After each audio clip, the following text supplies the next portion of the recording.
महायुतीचा धक्का, कर्जमाफी तर नाहीच, आता थेट थकबाकीदार शेतकऱ्यांना वसुलीसाठी कोर्टाची नोटीस।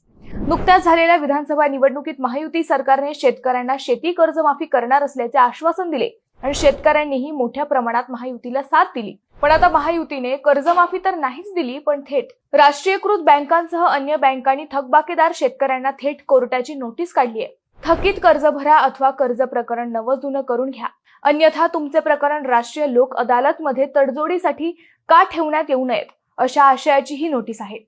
सद्यस्थितीला लाखो शेतकऱ्यांनी विविध बँकांचे 1,500 कोटींच्या जवळपास शेती व पीक कर्ज थकवले आहे। अहिल्यानगर जिल्ह्यातील विविध बँकांचे शेतकऱ्यांकडे कोटींचे कर्ज थकीत आहे। सरकारकडून दरवेळी कर्जमाफीची आशा दाखवण्यात येत असल्याने शेतकरी भरणा करण्याकडे दुर्लक्ष करतोय। त्याचा परिणाम बँकेवर होतोय।